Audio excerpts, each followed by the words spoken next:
ಬಾಗಲಕೋಟೆಯಲ್ಲಿ ಯಾವ ರೀತಿ ಉತ್ಸಾಹ ಇದೆ ಅನ್ನೋದನ್ನು ವಿವರಿಸೋದಕ್ಕೆ ನಮ್ಮ ಪ್ರತಿನಿಧಿ ಮಲ್ಲಿಕಾರ್ಜುನ್ ರೆಡಿ ಇದ್ದಾರೆ. ಮಲ್ಲಿಕಾರ್ಜುನ್, ಏನಾಗ್ತಿದೆ ಬಾಗಲಕೋಟೆ ಜನರ ಉತ್ಸಾಹ ಹೇಗಿದೆ? ರಕ್ಷಿತ್, ಏನು ಒಂದು ಬಾಗಲಕೋಟೆ ಉಪಚುನಾವಣೆ ಕದನದಲ್ಲಿ ಇವತ್ತು ಬೆಳಗಿನಿಂದಲೇ ಏನಂತಂದ್ರೆ ಮತದಾನ ಬಿರುಸಿನಿಂದ ಸಾಗಿರುವಂತದ್ದು ನಾವು ದೃಶ್ಯದಲ್ಲೂ ಕೂಡ ನೋಡ್ತಿದ್ವಿ. ಈಗಾಗಲೇ ಏನು ಬಾಗಲಕೋಟೆಯ ಸಕ್ರಿ ಕಾಲೇಜ್ ಮೈದಾನದಲ್ಲಿರ್ತಕ್ಕಂಥ ಒಂದು ಮತಗಟ್ಟೆ ಬಳಿ ನಾವಿದ್ದೇವೆ. ಈಗಾಗಲೇ ಜನರು ಬರುವುದರ ಜೊತೆಗೆ ಏನಂತಂದ್ರೆ ಏನೊಂದು ಮತದಾನ ಮಾಡಿ ಬರ್ತಕ್ಕಂಥ ಒಂದು ದೃಶ್ಯವನ್ನು ಕೂಡ ನಾವಿಲ್ಲಿ ಕಾಣ್ತಿದ್ದೇವೆ. ಏನೊಂದು ಜಿಲ್ಲೆಯಾದ್ಯಂತ ಅಂದ್ರೆ ಈ ಒಂದು ಬಾಗಲಕೋಟೆ ಮತಕ್ಷೇತ್ರದಾದ್ಯಂತ 322 ಮತಗಟ್ಟೆಗಳನ್ನ ಈಗಾಗಲೇ ಮಾಡಿರುವಂತದ್ದನ್ನು ಕೂಡ ನಾವಿಲ್ಲಿ ಕಾಣ್ತಿದ್ದೇವೆ. ಮತ್ತು ಈಗಾಗಲೇ 1564 ಸಿಬ್ಬಂದಿಗಳು ಕೂಡ ಇರುವಂತದ್ದು. ಹೀಗಾಗಿ ಏನಂತ ಎಲ್ಲವನ್ನ ಅಚ್ಚುಕಟ್ಟೆಯಿಂದ ಮಾಡಿರುವಂತದ್ದು ಒಂದು ಭಾಗವಾದರೆ, ಇನ್ನು ಯುವ ಮತದಾರರ ಸೆಳೆಯಲಿಕ್ಕೆ ವಿಶೇಷವಾದಂತಹ ಮತಗಟ್ಟೆಗಳನ್ನು ಮಾಡಿರುವಂತದ್ದು ಮತ್ತು ಪಿಂಕ್ ಮತಗಟ್ಟೆಗಳನ್ನು ಕೂಡ ಮಾಡಿರುವಂತದ್ದು. ಹೀಗಾಗಿ ಬಾಗಲಕೋಟೆ ಮತಕ್ಷೇತ್ರದಲ್ಲಿ ಏನೊಂದು ಬಿಜೆಪಿ ಹಾಗೂ ಕಾಂಗ್ರೆಸ್ಗಳ ಮಧ್ಯೆ ಬಹಳಷ್ಟು ಏನಂತ ನೇರ ಹಣಾಹಣಿ ಇತ್ತು. ಹೀಗಾಗಿ ಏನಂತಂದ್ರೆ ಇವತ್ತಿನ ದಿವಸ ಮತದಾನವು ಕೂಡ ಬೆಳಗಿನಿಂದಲೇ ಬಿರುಸಿನಿಂದ ಸಾಗಿರುವಂತದ್ದು.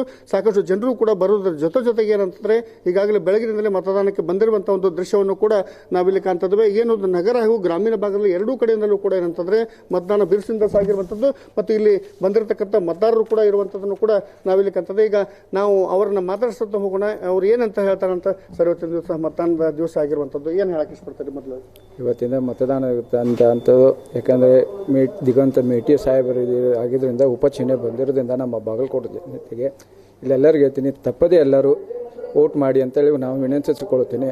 ಯಾಕಂದರೆ ಒಂದು ಇದು ಅಭಿವೃದ್ಧಿ ಇಲ್ಲಿ ವಿಶ್ವಾಸ ಮತ್ತು ಗ್ಯಾರಂಟಿ ಅಂತ ಹೇಳ್ತಾ ಇದ್ದಾರೆ. ಬಟ್ ಜನಗಳಿಗೆ ಗೊತ್ತಾಗುತ್ತೆ ಗ್ಯಾರಂಟಿ ಏನು ಅನ್ನೋದು, ಅಭಿವೃದ್ಧಿ ಯಾವ ತರ ಆಗಿದೆ. ಉತ್ತಮ ಪ್ರತಿಕ್ರಿಯೆ ಇದೆ, ಎರಡೂ ಕಡೆ ಉತ್ತಮ ಪ್ರತಿಕ್ರಿಯೆ ಇದೆ, ಚೆನ್ನಾಗಿದೆ. ಎಷ್ಟು ನಿರೀಕ್ಷೆ ಮಾಡ್ತೀರಿ? ಎಷ್ಟು ಅಂತರ? ಚೆನ್ನಾಗಿದೆ. ಒಂದು 20-25 ಸಾವಿರ ಅಂತ ಹೇಳಿದ್ದೀನಿ, ಅವತ್ತು ಹೇಳಿದ್ದೀನಿ, ಇವತ್ತು ಅದೇ ಹೇಳ್ತೀನಿ. ಅದೇ ಇನ್ನೂ ಜಾಸ್ತಿ ಇದೆ.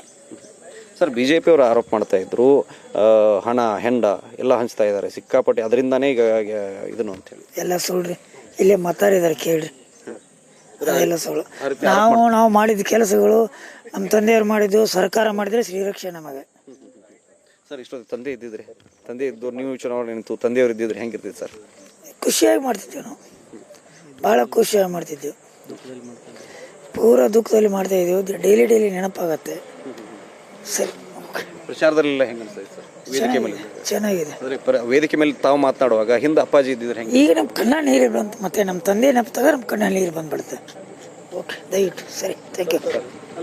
ಇನ್ನೊಂದು ಕಡೆಗೆ ಸರ್, ಈ ಅಹಿಂದ ವರ್ಸಸ್ ಹಿಂದುತ್ವ ಆ ರೀತಿ ಆಗಿತ್ತು ಚುನಾವಣೆ ನೋಡ್ತಾ ಇದ್ದಾರೆ. ಹಿಂದುತ್ವ ಏನೂ ಇಲ್ರಿ, ನಾವು ಹಿಂದೂ ಅಲ್ಲ. ಉಮೇಶ್ ಅಂದ್ರೆ ಯಾರೋ ಗಣೇಶ, ನಾಳೆ ಹಿಂದೂ ಅಲ್ವಾ, ನೀವು ಹಿಂದೂ ಅಲ್ವಾ, ಮತ್ತೆ ಎಲ್ಲಿ ಹಿಂದುತ್ವ ಇದೆ? ಎಲ್ಲ ಸುಳ್ರಿ, ಸುಮ್ಮನೆ ಏನ್ರಿ ಒಂದು ಹೇಳ್ತಾರೆ. ಈ ಪಂಕ ಮಸೀದಿ ಗಲಾಟೆ ಇವೆಲ್ಲನೂ ನೆಗೆಟಿವ್ ಆಗೋದಿಲ್ಲ? ಇದೇನಿಲ್ಲ, ಪಾಸಿಟಿವ್ ಮಾಡ್ಕೊಳ್ತೀವಿ ಅಂತ ಹೋಗುತ್ತಾ? ಇಲ್ಲ ಬಿಡ್ರಿ, ಅದೆಲ್ಲ ಇಲ್ಲ. ಇದಿಷ್ಟು ಉಮೇಶ್ ಮೇಟಿ ಅವರ ಮಾತು.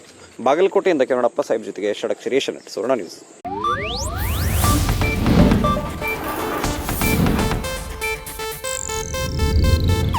ಇದು ಏಷ್ಯಾನೆಟ್ ನ್ಯೂಸ್ ನೆಟ್ವರ್ಕ್ ಪ್ರಸ್ತುತಿ.